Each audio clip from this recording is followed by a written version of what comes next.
इस वीडियो के एंड में आपको एमसीक्यूज मिल जाएंगे। जो टॉपिक आज हम करने वाले हैं उस पैराग्राफ वाइज सारे एमसीक्यूज आपको मिल जाएंगे और मैं आपको शॉर्ट नोट भी दूंगा और लाइन बाय लाइन हर एक एनसीईआरटी के जो पैराग्राफ है उसको एक्सप्लेन भी करूंगा।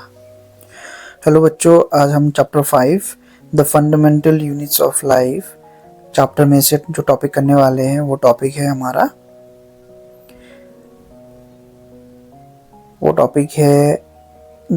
what is a cell made up of and what is the structural organization of a cell। ये पैराग्राफ रहेगा यहाँ से यहाँ, ठीक है।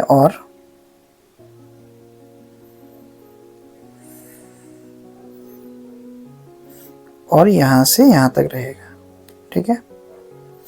और ये पैराग्राफ में से मैं आप लोगों को पॉसिबल जितना हो सकता है उतना एमसीक्यू दूंगा जो एग्जाम में आपके लिए आ सकता है, और मैं शॉर्ट नोट्स भी दूंगा ये पोर्शन से, जिससे आप बिफोर एग्जाम आप आराम से रिवाइज करके जा सकते हो। तो चलो स्टार्ट करते हैं एक्सप्लेनेशन।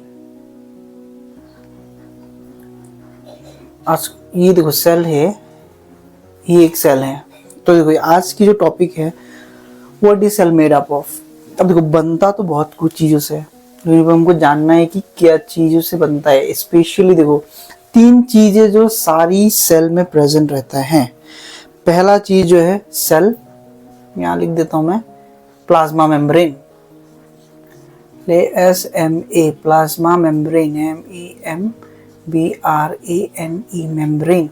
और ये जो पोर्शन है इसमें रहता है साइटोप्लाज्म, CYTOPLASM साइटोप्लाज्म। और ये बीच का जो पोर्शन है ये है न्यूक्लियस। जितने भी लिविंग ऑर्गेनिजम्स है, सारी जो लिविंग ऑर्गेनिजम्स में ये 3 चीजें कॉमन है। याद रखना ये 3 चीजें कॉमन है। ऑब्जेक्टिव्स में पूछ सकता है 3 चीजें। बाकी चीजों में कुछ चीजें हैं, जैसे कि प्लांट्स में एक्स्ट्रा क्या है, सेल वॉल है, ठीक है। एनिमल्स में और प्लांट्स में पकड़ो प्लास्टिड से कलर देता है, लेकिन वो चीज जो है एनिमल्स में नहीं है, एनिमल सेल्स में नहीं है। लेकिन इन जनरल देखोगे कि living organisms made up of, in general all living organisms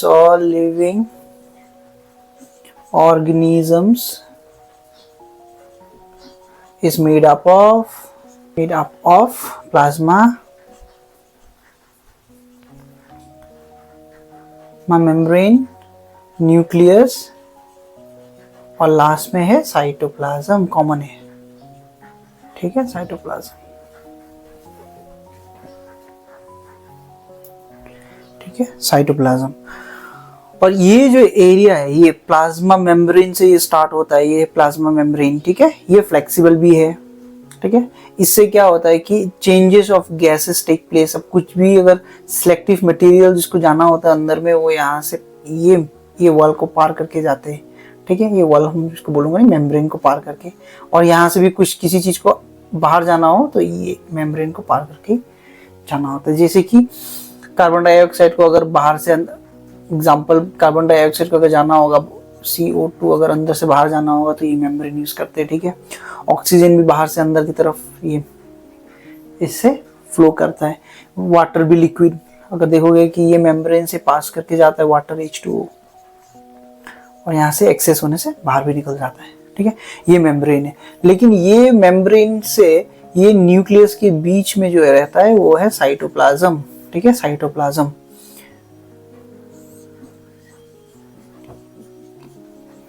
cytoplasm, ये एरिया साइटोप्लाज्म से फिल रहता है। ये सारी organism, plants, animals, all the living organisms made up of first basic जो है ये प्लाज्मा मेम्ब्रेन है, साइटोप्लाज्म है एंड न्यूक्लियस है, ठीक है। इतना आपको याद रखना है ये टॉपिक में, बस ये cell is made up of. अब उसका स्ट्रक्चर जो देखेंगे नेक्स्ट वीडियो में आपको मिलेगा सेपरेटली, प्लाज्मा मेम्ब्रेन के ऊपर वीडियो मिलेगा। उसके बाद आपका जैसे कि साइटोप्लाज्म के ऊपर, न्यूक्लियस के ऊपर अलग अलग से वीडियो आपको मिल जाएगा डिटेल्स में कि क्या रहता है क्या नहीं रहता है, ठीक है। अब ये 3 चीजें आपको याद रखनी है, बस इतना ही। प्लाज्मा मेम्ब्रेन को दूसरा बोला जाता है cell membrane, MEMBRANE cell membrane भी बोला जाता है, ठीक है। इसको याद रखना है, प्लाज्मा मेम्ब्रेन को सेल मेम्ब्रेन भी बोला जाता है, ठीक है। अब एक चीज और जान लो यहाँ पे बेसिक, जैसे कि अगर गैसेस एक्सचेंज होते हैं तो वो डिफ्यूजन, ठीक है, द प्रोसेस कॉल्ड डिफ्यूजन के हिसाब से, डिफ्यूजन के थ्रू गैसेस एक्सचेंज होता है। सेम चीज वाटर जब एक्सचेंज करते हैं अंदर से बाहर या बाहर से अंदर जाते हैं तो उस प्रोसेस को बोलते हैं ऑस्मोसिस, ठीक है, ये प्रोसेस को बोलते हैं ऑस्मोसिस, इतना याद रखना है। फिर नेक्स्ट जब हम लोग करेंगे तो फिर डिटेल्स में दिखेंगे, ठीक है। तो एमसीक्यूज है ये चैप्टर में से, एमसीक्यूज जो है अब देखो इंपॉर्टेंट एमसीक्यूज। तो पहला question, almost every cell has this 3 common features.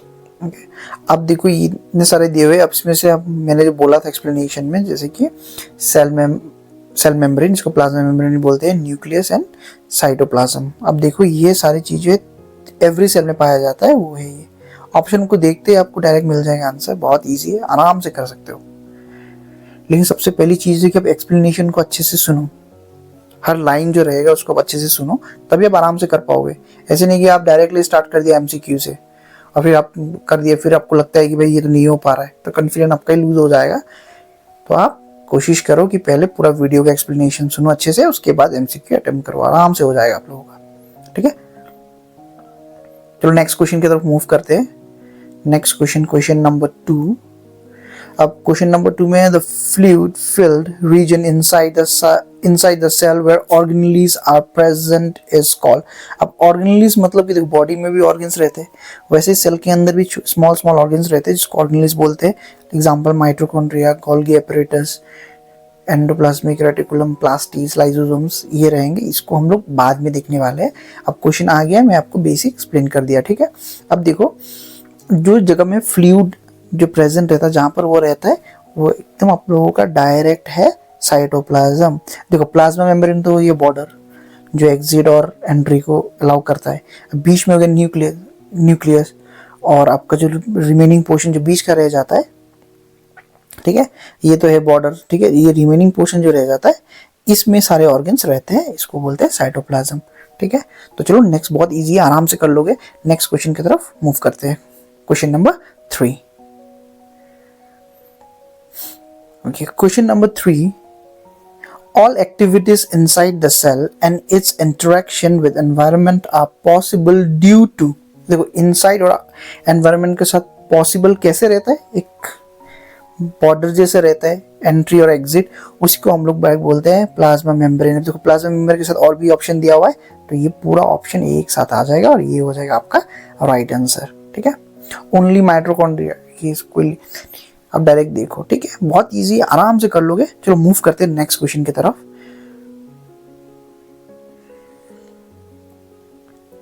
Question number 4। To study the organisation of a cell we use. अब पूरे सेल को पढ़ने के लिए, अब सेल के बारे में जानने के लिए किस तरीके से ऑर्गेनाइज है उसके बारे में, तो हम लोगों को टेलीस्कोप तो नहीं चाहिए।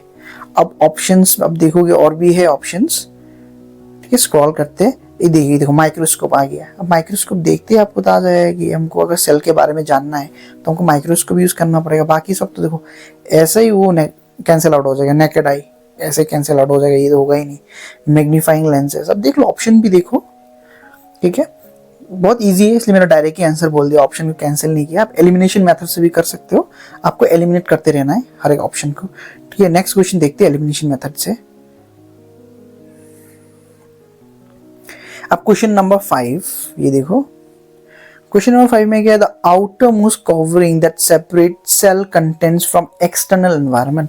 बाहर के एनवायरनमेंट से, एक्सटर्नल ड्रॉ करता हूँ एक, ये हो गया, देखो ये बॉर्डर जो है वो बाहर का एनवायरनमेंट, ये तो आउटर, ये तो सेल के अंदर है, ये बाहर के, ये दोनों में से कौन सेपरेट करता है, ये तो बॉर्डर है, इसको हम लोग क्या बोलते हैं, प्लाज्मा मेम्ब्रेन, ठीक है। अब तो ऑप्शन डायरेक्टली मिल जाता है, लेकिन फिर भी आप एक बार देख लो, डायरेक्ट आ जाएगा। वीडियो का एक्सप्लेनेशन सही से सुनोगे ऑटोमेटिक हो जाएगा, ठीक है। तो राइट आंसर है क्वेश्चन नंबर सी, ठीक है। मूव करते हैं question number, sorry option number C right answer है।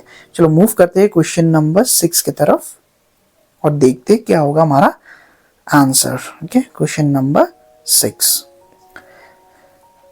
The chapter fundamental units of life deal with the study of. अब देखो ये फंडामेंटल यूनिट ऑफ लाइफ में हम क्या बारे में पढ़ रहे हैं, टिश्यू देखो सेल से ही बनता है, लेकिन टिश्यूज के बारे में इतना कुछ मेंशन नहीं किया गया अब तक। पुराना वीडियो देखोगे एक बार मेंशन नहीं किया हुआ है। सेल के बारे में हाँ हम लोग पढ़ रहे हैं, what is cell made up of. Organs है लेकिन उतना भी उसके बारे में नहीं है। ऑर्गन सिस्टम भी है, जो ऑर्गेनलीज जो है ये सब है उसके बारे में, लेकिन मेन जो है वो सेल के बारे में ही है, क्योंकि यूनिट्स ऑफ लाइफ सेल से तो हम बने हुए, छोटे छोटे सेल से तो हम बने हुए, तो ये है मेन। ठीक है, कभी कभी आप ऑप्शन सारे देखोगे आपको लगेगा ये सही है, लेकिन एक्सप्लेनेशन सुनना बहुत ज़रूरी है, उसके बिना आप सही से सही आंसर नहीं दे सकते। ठीक है, क्वेश्चन नंबर 6 डन। अब देखो पैराग्राफ काफ़ी छोटा है, इसमें से इतने सारे क्वेश्चन ही काफ़ी है।